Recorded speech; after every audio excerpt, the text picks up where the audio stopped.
Assalamualaikum warahmatullahi wabarakatuh. Kembali lagi dengan channel Isun Wong Gresik.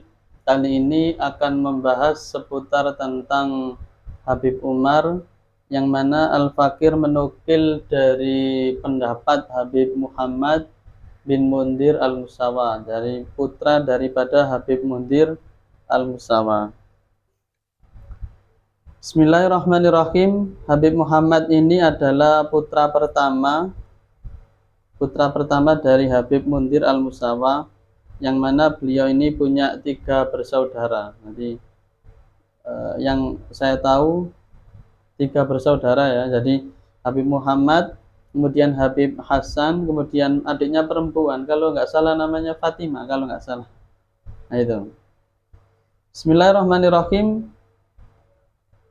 Yang mana Habib Muhammad ini ditanyai tentang pendapat Habib Umar ya, ditanyai seputar tentang Habib Umar. Untuk yang pertama, Habib Umar itu seperti apa sih orangnya? Dalam kali ini Habib Muhammad bin Mundir Al-Musawa mengatakan Habib Umar adalah orang yang sangat mengedepankan akhlak dan sangat cinta dan ramah kepada sesama. Jadi Habib Umar ini selalu mengedepankan akhlak yang mulia. Jadi akhlak yang mulia, selalu menghargai orang lain dan lain sebagainya. Seperti halnya ada cerita, ada orang di Yaman itu sangat membenci Habib Umar ketika itu. Sangat membenci Habib Umar, bahkan sampai mengkafir-kafirkan Habib Umar, karena Habib Umar kan meyakini ya ziarah kubur itu boleh. Lah orang ini meyakini ziarah kubur itu nggak boleh, sehingga orang ini mengatakan Habib Umar itu kafir lah, kayak gini, kufur ya, dan lain sebagainya. Tapi Habib Umar diam saja, maksudnya itu dia membalas dengan akhlak yang baik, dengan akhlak yang lembut. Beliau tidak membalas dengan caci maki dan lain sebagainya. Sehingga ada suatu ketika ada acara di situ, yang mana acara itu mengundang Habib Umar dan juga orang yang benci itu juga. Akhirnya singkat cerita, Habib Umar setelah acara kan ada jaminan makanan ya. Jadi akhir acara dikasih makanan berupa talaman nasi. Lah Habib Umar makan bareng dengan orang yang benci itu. Akhirnya apa? Akhirnya orang yang benci itu tahu akhlak Habib Umar, contoh kayak makan dilarang ambil makanan yang di depannya.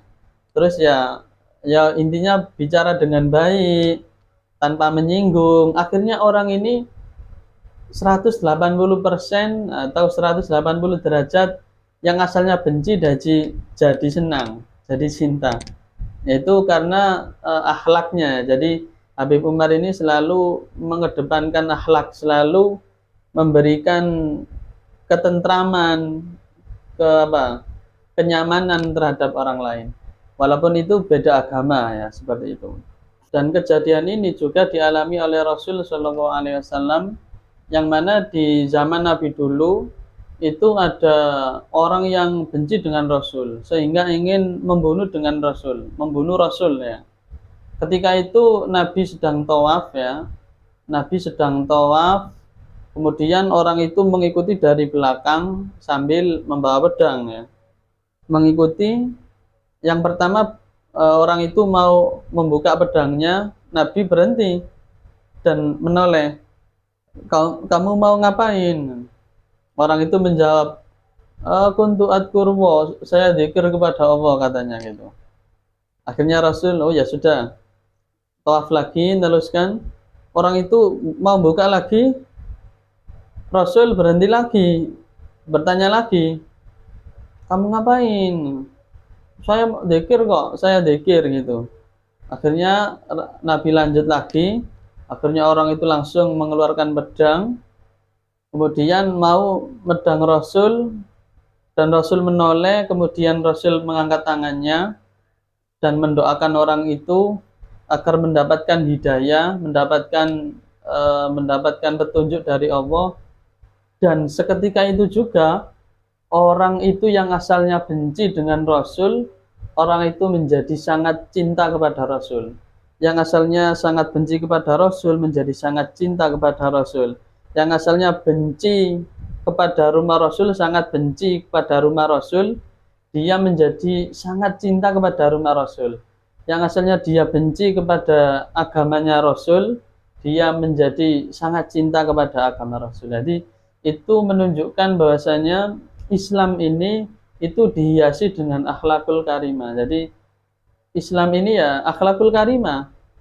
Kalau ada orang yang mengaku Islam tapi kok nggak berakhlakul karimah, ya berarti masih belum itu ya. Jadi jangan sampai kita mengatakan oh Islam itu kejam, bukan.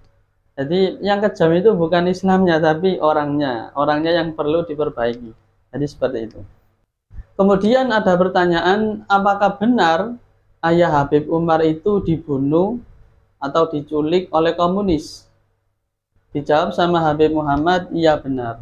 Memang di zaman itu ada Yaman Utara dan Yaman Selatan itu bermusuhan ya.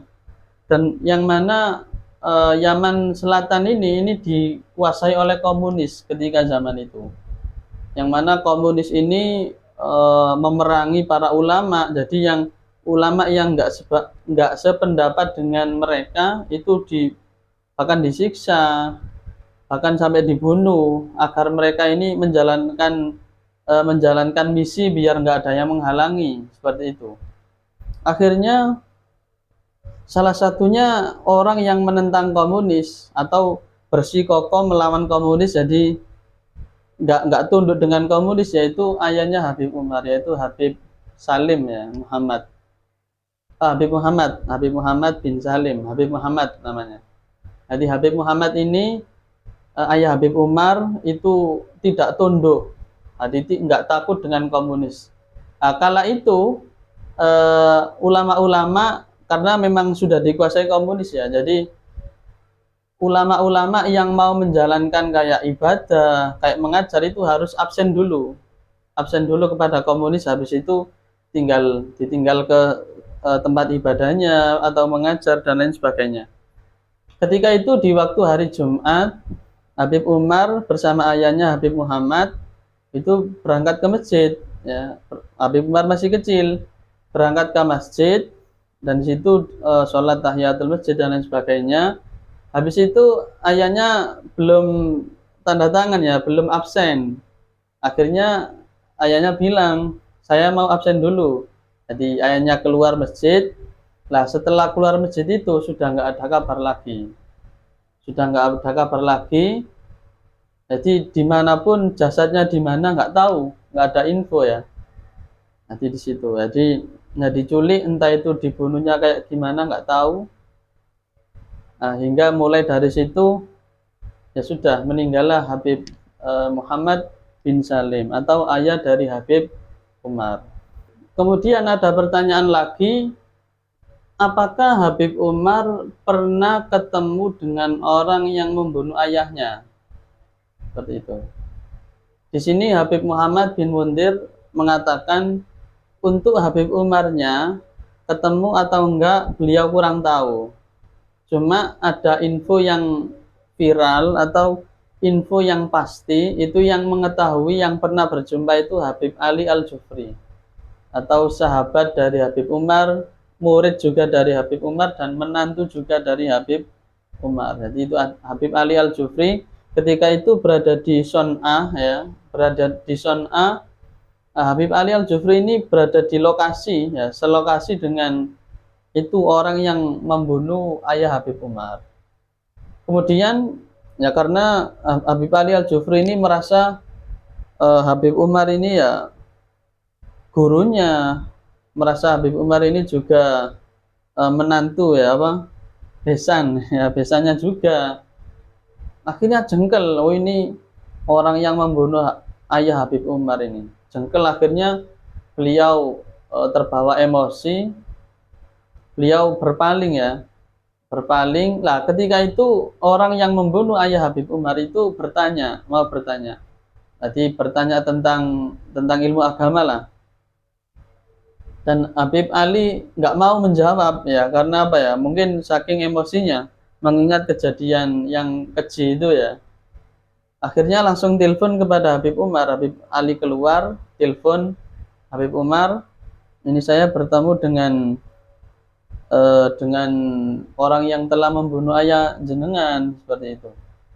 Terus Habib Umar tanya, dia mau apa?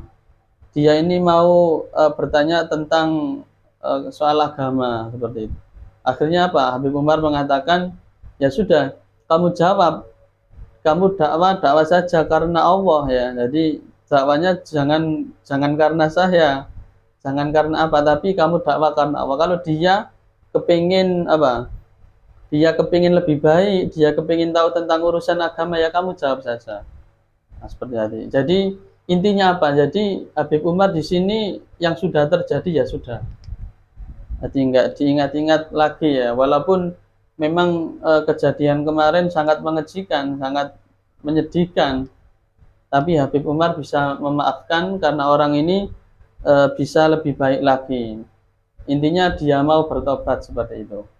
Kemudian ada pertanyaan lagi, yaitu apakah banyak hambatan ketika Habib Umar itu dakwah di Yaman Selatan? Jadi apakah ada hambatan ketika Habib Umar itu dakwah di Yaman Selatan?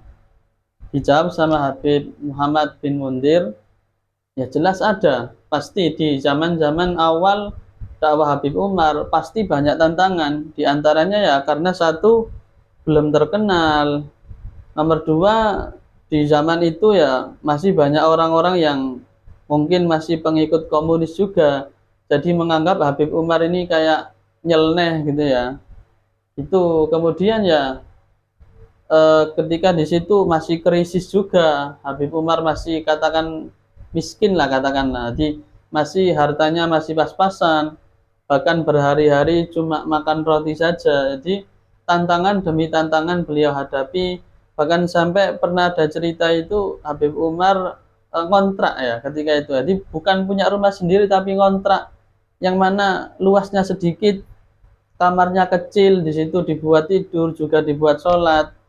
Ya banyak tantangan sekali, tapi step by step ya. Jadi dikit demi sedikit, sabar, akhirnya sekarang menjadi luar biasa, menjadi sukses, santrinya banyak, dan beliau juga dimuliakan dimanapun. Nah, seperti itu.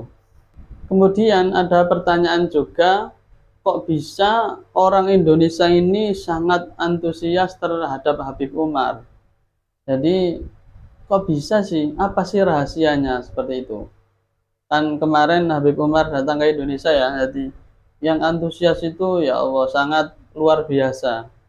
Jadi orang-orang kepingin ikut mendengarkan tausiah beliau, mengikuti acara beliau, bahkan artis-artis juga semangat. Yaitu kok bisa seperti itu? Apa sih rahasianya? Di sini Habib Muhammad mengatakan ada hadis ya yang mengatakan bahasanya cintailah, ketika Allah itu cinta terhadap hambanya, maka Allah mengatakan kepada malaikat Jibril, wahai Jibril, saya cinta kepada fulan, maka kamu cintailah, maka kamu cintai dia juga, kayak gitu. Kabarkan kepada penduduk langit bahwasanya aku cinta kepadanya dan suruh mereka cinta kepada dia. Lah ketika penduduk langit suka dengan dia, otomatis nanti penduduk dunia ikut suka. Nah, seperti itu.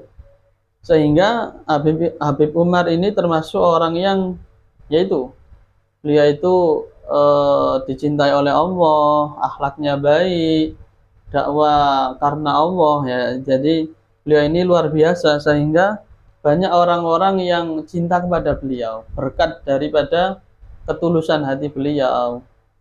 Seperti itu. Sampai pernah ya, jadi Habib Umar itu ke Afrika bertemu dengan orang non muslim ya, Dan dia ini melihat, wah, ini saya melihat ada orang yang luar biasa ini ya. Akhirnya beliau kepingin berbicara dengan Habib Umar dan dia bertanya, jenengan orang Muslim? Iya, Muslim. Nah, saya kepingin masuk Islam. Nah, karena melihat wajah Habib Umar itu, dia itu ayem, tentrem gitu ya. Jadi hatinya itu tenang. Akhirnya dia kepingin masuk Islam dan di situ disyahadatkan oleh Habib Umar di bandara ya. Ketika itu di bandara dan di situ diajari sama Habib Umar wudhu, sholat dan ibadah-ibadah yaumiyah, jadi ibadah-ibadah yang bersifat sehari-hari seperti itu. Kemudian ada pertanyaan lagi, amalan-amalan apa yang diajarkan oleh Habib Umar. Jadi kalau bahas amalan-amalan itu sangat banyak ya. Cuma yang di tahun 2025 ini yang disampaikan di beberapa tausiahnya, yaitu diantaranya adalah disuruh membaca Rabbi shrah li sadri wa yassir li amri. Jadi sehari 100 kali, tapi kalau nggak mampu 100 kali ya semampunya seperti itu. Jadi itu doa untuk melapangkan dada. Rabbi shrah li sadri, ya Allah lapangkanlah dada saya, wa yassir li amri, dan permudahlah urusan saya.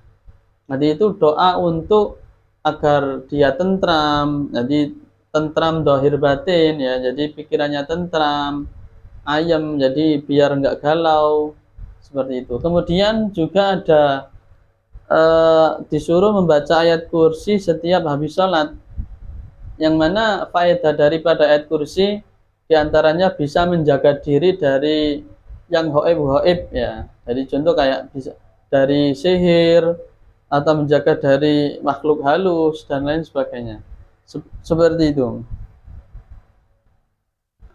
Kemudian juga Habib Umar ini di beberapa podcastnya atau di beberapa pengajiannya, beliau mengatakan dilarang atau tidak cinta dunia. Karena apa? Karena cinta dunia ini bisa menimbulkan melupakan akhirat. Nah, jadi seperti itu. Nanti orang itu kalau terlanjur cinta dunia, akhiratnya pasti lupa. Tapi kalau dunia ini sekedar digenggaman, tapi akhiratnya insya Allah dia juga kuat, seperti itu. Tapi kalau dunia ini dinomorkan satu, otomatis akhiratnya bakal kalah, seperti itu. Habib Muhammad bin Mundir memberikan contoh bahwasanya orang itu kalau terlalu cinta dunia itu contoh orang yang ngontrak rumah, yang mana dia itu cuma ngontrak tapi rumahnya diperbaiki, diisi dengan barang-barang mewah.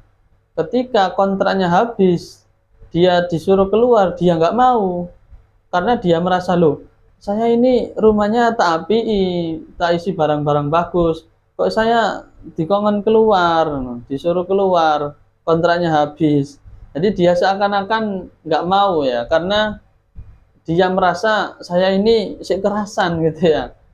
Saya nggak rela, saya ngapi rumah, saya memberikan barang-barang bagus di situ, kok tiba-tiba saya diusir. Padahal dia cuma ngontrak.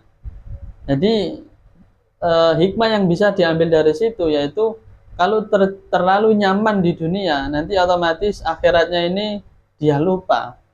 Jadi dia nggak siap dengan akhirat. Tapi kalau biasa-biasa saja ya, jadi ya sekedar ya, kita di dunia pasti wala tansa nasibaka minad dunia, kata Allah ya, kita tidak boleh melupakan bagian dunia karena kita hidup di dunia, tapi sekedar saja, selainnya ya kita untuk akhirat kayak gitu. Kemudian ada pertanyaan lagi, banyak para pemuda di zaman sekarang atau di zaman now ini seringkali mengatakan, apa sih gunanya agama? Jadi seakan-akan agama ini menghambat perkembangan negeri. Jadi seakan-akan agama ini penghambat perkembangan negeri. Di sini Habib Muhammad mengatakan, ya itu bukan salah agamanya ya. Kita lihat di tahun-tahun sebelumnya, para ilmuwan yang menjadikan berkembangnya zaman itu para ilmuwan Islam.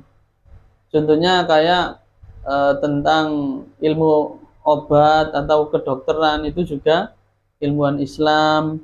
Kemudian yang menemukan kamera juga ilmuwan Islam, matematika Islam, lampu, TV itu Islam semua itu ya. Jadi jangan dikira Islam ini nggak berguna gitu ya. Jangan dikira Islam ini penghambat, malah Islam ini yang mengembangkan ya, seperti itu. Ilmu Allah ini luar biasa. Kalau kita mau mencari ya seperti itu. Jadi kalau ada pemuda yang mengatakan agama ini penghambat, itu salah besar. Karena kita lihat di tempo dulu Islam ini yang nomor satu di kejayaan Islam itu ya. Namun ketika kalah perang, akhirnya ilmu-ilmu itu diakui sama non-Islam. Sehingga itu ya Islam merasa kalah. Jadi seakan-akan non-Islam ini dia yang memiliki, padahal yang menciptakan atau yang menemukan ya. Yang menemukan pertama kali ya orang Islam, seperti itu. Kemudian yang terakhir, bagaimana sikap Habib Umar terhadap modernisasi zaman sekarang. Bagaimana sikap Habib Umar itu terhadap kegiatan-kegiatan modernisasi atau tentang zaman modern. Habib Umar di sini memberikan garis ya, memberikan patokan yang mana apabila baik ya kita ambil, kalau jelek ya kita tinggal. Jadi intinya itu mengambil positifnya, membuang negatifnya, apapun itu. Contoh kayak di zaman modern ini ada kamera, ya kan? Ada kamera, ada apa? Laptop, proyektor. Itu kan yang mengembangkan kan kebanyakan dari orang non muslim ya. Orang muslim memang dulu yang menciptakan, tapi perkembangannya untuk modifikasi atau apa itu non Islam semua kebanyakan. Nah, kita sebagai non muslim, kita sebagai orang muslim, yaitu ya kita ambil manfaatnya. Jangan oh ini bid'ah, jangan gitu dulu. Oh kamera ini manfaat kita buat untuk mengabadikan momen. Oh video baik untuk dibuat untuk pengajian, dibuat untuk hal-hal baik. Oh ini laptop, oh ini proyektor dibuat untuk pengajar, belajar mengajar. Jadi kita ini tentang modernisasi, ya selama itu manfaat kita ambil. Nah, seperti itu. Jadi kita jangan tidak mengikuti zaman ya. Jadi kita harus mengikuti zaman yang mana itu selama tidak ada larangan Quran dan hadis, ya kita ambil, kita manfaatkan dengan baik. Jadi seperti itu. Mungkin itu dari kami. Semoga bermanfaat. Akhirul kalam, ihdinas siratal mustaqim. Wassalamualaikum warahmatullahi wabarakatuh.